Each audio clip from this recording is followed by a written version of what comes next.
Hello, I'm Bret and you're watching the defining moment for creating the culture of conscience. Our guest today is Dr. Piara Singh. Dr. Singh is the executive director of the Sikh temple here in Los Angeles. Dr. Singh served as a civil engineer in the United States Navy for 24 years. He has a PhD in civil engineering. He's also a member of the board of directors of Pacific West College of Law. He was born in Punjab, India, and has lived here in the United States for the last 37 years. He's married and has one daughter. Dr. Piara Singh, welcome back to the Defining Moment. It's a pleasure to welcome you back to our studio today. Thank you. Thanks for coming. I appreciate it. Our topic today is the keys to lasting happiness. And I want to begin by asking you, many people seem to believe that doing whatever makes them feel good will lead to lasting happiness. Does that seem right to you? No. Tell us why. Because happiness is a state of mind. That is business within you, not outside, doing something else which your conscience doesn't allow you. It's a state of mind, a question of balanced personality. Happiness has to have the balanced personality, art of living, adjusting in all environments, good or bad, without losing your self-respect, dignity, honor, and identity. That's where happiness lies, not the otherwise. Okay, thank you. Does more money mean more happiness, and conversely, less money, less happiness? No. Having money more or less doesn't make you happiness. Yes, money makes your life comfortable, but happiness has nothing to do with your comforts. Happiness is something over here. It's not worldly, with the worldly possessions. Those are temporarily, your comforts for your body, for your body living. That may be comfortable, but you can live in palace and still you are not happy. Happy is a state of mind. There you have to do something to improve the thinking, right thinking. I think right thinking, right attitude, right association with the people can bring you happiness. Okay, very clear. Thank you. Now, many Americans are constantly caught up in this notion of keeping up with the Joneses, keeping up with what the neighbors have. In other words, constantly striving to maintain a certain status quo. Is that the way to happiness? No, that is a frustration. That will lead to the frustration. Be content in what you have. If you're God-fearing and be contented what you have, that is more happiness. If you are eating not richly food, still you are happy. No, don't follow what your neighbors do. Follow what your conscience do, tell you. Be happy with your family. Have happy environments, obedience between your family, in your house, with your children, with your parents. There lies the happiness. Not you cannot borrow happiness from the neighbors or from the market. You have something to acquire or cultivate within you. So happiness, having a status quo, what you have Mercedes, I don't have, no, that is a frustration to me. Doesn't bring you happiness, but frustration. So how do you cultivate happiness within yourself? Happiness is, again, charity begins at home. In this country, family values, moral values. We are lack of every family in this country is lack of. That's why we have broken kind of families. If your the parents take the responsibility teaching the children, be respectful, be obedient, and parents does their duty toward the children, raise them with the love and care, and children reciproc. So those are the bases for happiness. Once you have cultivated that, you created the environments of happiness within your family, you are happy. If you, for example, if you had 4 sons, you ask one guy, son, bring a glass of water for me. He say, father, he brings a glass of water. Here is, please drink. And same thing, you all 4 ask them to do different things. They obey you. Here, okay. Father, mother, here. And you have other 4 sons, and there's one say, bring your water. No, you can have yourself. Now the house, instead of going to happiness, is a difference of opinion and disobedience, and there is a hell. You know, you might have, so basically it starts from at home, with your early age, with your children. Be responsible to your children. I am sure children would be responsible to you. Once you have that kind of environments at home, it's a blessed home, happiness all over. Whether you have enough money or not doesn't bother. So, sense of responsibility will bring you the happiness, keeps you united with your family, united with the divine consciousness, and united with the country and the global family. Then you are happy. Okay, great. So you've just shared with us one of the keys to lasting happiness, a sense of responsibility. Sense of, yes. What are some of the other keys to lasting happiness that you've discovered in your life? Well, be respectful to everybody. And stand for your rights. Do not let other people take advantage of you. So when you are aware, alert of your rights, honor and dignity, and you live a graceful life in this world. So it's a matter of restoring your self-respect, identity, that you are a human being. You treat others like you want to be treated yourself. Okay, very good. What is the relationship between gratitude and happiness? Happiness and gratitude go in hand. So once you have attitude of gratitude, offering gratitude, you are sensible and sense of responsibility lies in you. You can judge that you are a responsible person and you know what is good and bad. Okay, now what about when bad things happen or terrible things happen? Is it possible to have gratitude in those moments as well?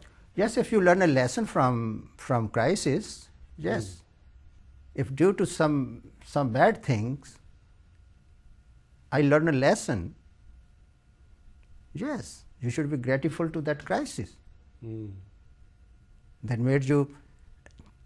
What about in the moment of the crisis? Moment of crisis, I think you have to accept it. There's no escape. Face it. You can face it better if you are God-fearing and you believe in your beliefs, strong beliefs will get you out from the crisis. And that is God. And does gratitude play a part in that? Oh, yeah. Even in the moment of a crisis? In the moment of crisis, sure. Can you explain that? Well, if some crisis, you are learning a lesson, and you are strong in your well. You are facing it, and you are facing it, and you are establishing a kind of a source of inspiration. You are making history for the future generation to come. Hey, he has a crisis, and he dealt with these crises like this. So this is a kind of model for you. Don't run away from the crisis. So it's possible to be grateful in the moment of crisis. Yes. Be grateful and face it with the help of God, with the courage given by God, with the intellect given by God. Don't become escapist. And that would follow you. The crisis will follow you all the way, regardless. You run away. So there is a death, moral death. For example, if somebody slaps you on your face, well, before you give another cheek, okay, you can slap this side too. The Sikh religion, if you slap me on this side, we have the teaching from our belief and our parents. Ask that guy who slapped you, please, why? Could you tell me why you slapped me? If he tells you that you had on certain day, certain time, you did this harm to me, you bothered me and harassed me and did this harm to me, then you apologize. Give another cheek. Okay, please, you can have my second cheek. If he does not justify it, then he is habitual to slap everybody. He has slapped you today, he will slap tomorrow to somebody else. It is the duty of you to stop him. He said, oh, stay. Now, you slapped me, you did not justify. This is, you did unrealistic, because it didn't harm you. I didn't say anything. Why you slapped me? You give him a slap back. Only then he will understand. You can stop him. Otherwise, if you give another one, he has become habitual to slap. He will slap everybody. So you have to stop that crisis right there. If you haven't done anything, you have the courage to do that. If you justify that, then yes, apologize. You can give another cheek. And Sikh don't give another cheek unless they are having a proper answer, justification. Okay, very good. What makes you happiest in life? When I remember God, His providence, His kingdom, I see Him in every creations. What a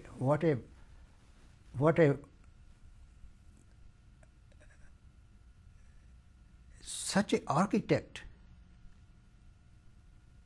When you see the nature He has created, I remember God. When I see you, when I see everybody, and see such a different cultures and different faces, different forms and shapes, and it is He. Why should we? It gives me pleasure. Hey God, whatever. If you have made this universe and all the creation are different and if seeing all the universe, a little thing in the universe doesn't make you happy, you are not a religious man. You should appreciate the existence of God, appreciate the God's creations, every creation, unconceivable, object. When you feel happy seeing that this is the Creator, this is the art of the Creator, I am thrilled. Okay, great. What else? What else makes you happy? Serving people, His people. Service is the highest virtue of all. That's why Sikh religion, millions of people every day being fed freely, go, as I told you, go in any Sikh temple, you are treated just like a guest, just like a family member. If you go in the middle of the night, you are welcome. Hospitality. Hospitality. Serving the humanity is the biggest virtue Sikh religion has taught the world. Now, let's imagine someone wants to discover the keys to lasting happiness for themselves. Where should they start? I think they should start from the serving the people, regardless, wherever they are, Christian, Hindu, Muslim, Sikhs. Everybody has their own place of worship. They go and serve. Why in all other place of worship don't have food to offer? Why? That's a mystery to you. It's a mystery. Because it's so much a part of your faith. Because this is the necessity of a body. There are two things. One is body, that is food. Yes. One is conscious. That food, the food of the consciousness is divine world. Our conscious doesn't need food. It needs the divine consciousness. It has the tendency. Only the divine consciousness will satisfy the self. Your conscious. Conscious doesn't eat. The food of consciousness is the divine world, divine consciousness. So what's the secret? What's the key to be able to become one with that divine consciousness, to be free, to be one with it? How do people go about doing that? Doing that again, you have to have right attitude. You have to purify yourself first. Take out all your negativities out of your head. I am superior, I am different, superior religion. No. Humanity is, I tell you, I was having a lectures in one of the RTG church. There was an interfaith religion. There was 20-minute lectures, and then there were question and answers. Okay. And after question and answer, there right side, left side was a father, Christian father. This side was a Buddhist, Christian, Hindus, scholars, and then Buddhist and Christian, Muslims and Sikhs. I was presenting Sikhs. And one in the congregation question answer session, one guy stood up and he said, "Dr. Singh, you should not be here. Because God does not love you. Because you are not Christian." I looked at the father, you see, he noted there may be written somewhere, He said, now I am on the panelist, and I have to answer the. I said, gentlemen, let me understand your question. You are asking me because I am not Christian, that's why God does not love me. And you are a Christian, that's why God loves you more than me. Now I say God loves me more than you, though I am not Christian. Who will decide? These 1,000 people sitting over here will decide. Let me answer your question. God made me a doctor. Are you a doctor? God gave me 3 Mercedes. How many Mercedes you have? God gave me $1 million house. What is the worth of your house? God made me well-off persons with status. What is your status? For he did not answer anything. I said, you know, my friend, you know why God gave me more and you don't have? Because he loves me more. That's why he gave me more. Right. And thousands of people they clapped. They agreed with They were agreeing with me. I said, you know, so people have their own, their negativities and criterias, and unless those are removed from the society, and they are educated, they are all good people, all sons and daughters of one God. It is a matter of how to educate, and I think it is our responsibility, it falls on us, those who have the knowledge of God, and to do something, to go out and help the humanity so that the crises are eliminated. Okay, very good, thank you. Why is it that so many people are looking for happiness, working hard every day to find happiness, but it seems to elude them? Well, they are looking happiness outside. Happiness lies inside.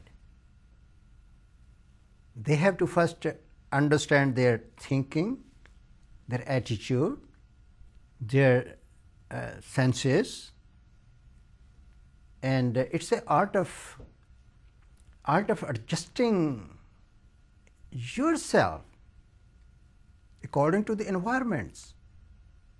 You can't find these outside. Happiness is not outside. Happiness is within yourself. You have to search within yourself. That depends on your attitude, how you explore your inside. Once you are convinced, you're all set. All set. Happiness is inside, not outside. Let's say someone has no idea about how to be happy. Mm-hmm. Where do they start? Start from the parents. Tell us more. Parents, the first teacher of the child. The parents are the one who brings up the child, give the education, gives the... Well, let's say somebody is already 25 years old.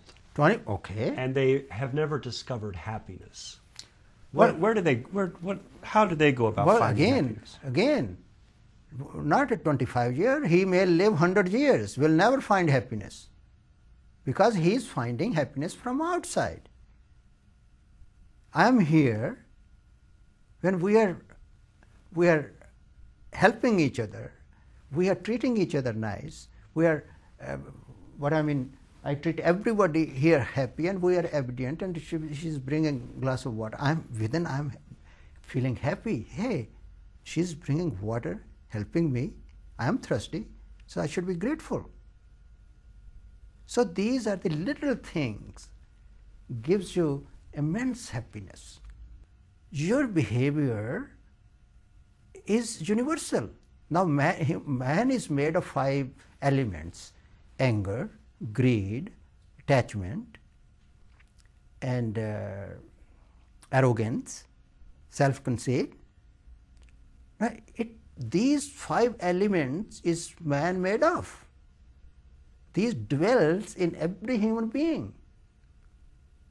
The question is how you use it. So how do you gain dominion over those 5 things? That is the mind. Mm-hmm. Conquering your mind is conquering the whole world. Man jeete jagjeet, this is the principle, is written in the holy book of the Sikhs. Man jeete means mind, conquering mind is conquering the whole world. Once you discipline your mind, that discipline will bring you happiness. That discipline will make you useful in the society. And wherever you go, you are honored and you are useful to everybody. So how does a person go about disciplining their mind? Well, again, you have to work it. Nothing is free in this universe. You have to earn it. You go to school. Where do people start? We'll start from family. Uh-huh. Try. Those who are listening, viewer, start from home. Give love and care to your children. Be often with your parents. Be a union with the families quite often. Not only the Christmas Day we are coming and Thanksgiving Day we are family joint. No. Utilize your parents' experience. The children should utilize their parents' experience. They would be better off. And at the same time, the parents should also be responsible to bring their children up with sense of responsibility, with love and care. There is no way otherwise the children will go wrong. Okay, so the family, first of all, how else can a person gain dominion over the mind? Why right association with the people. Tell us about that. Right association, good people. Now you have to find. There are people out there who are, take advantage of you. There are no dearth of good people walking on this planet. God has given them the potential to spread goodness. Be something productive in your life. God has given this life as a gift. So it's not just about accumulating stuff. It's not accumulating There's much stuff. more to life. There's much more to happiness than that. No, happiness is sharing, not keeping it within yourself. So it is something, depends on you what you are. Even once you come across bad society, you will get out. And you will find some good which you believe in, which environments are conducive to your feeling. You feel comfortable talking to them, living with them, sharing with, having friendship with them. Yes. So that is the key. Okay. That is the key. Very clear. Well, we've come to the end of our interview, Dr. Singh. I want to thank you so much once again for sharing your wisdom and your insights, your experience with us. Thank you for being our guest today on The Defining Moment. Thank you very much for inviting me. And God bless you. God bless you too. You've been watching The Defining Moment for Creating the Culture of Conscience. You can find us on the internet at www.definingmoment.tv. Thanks for watching and have a great day.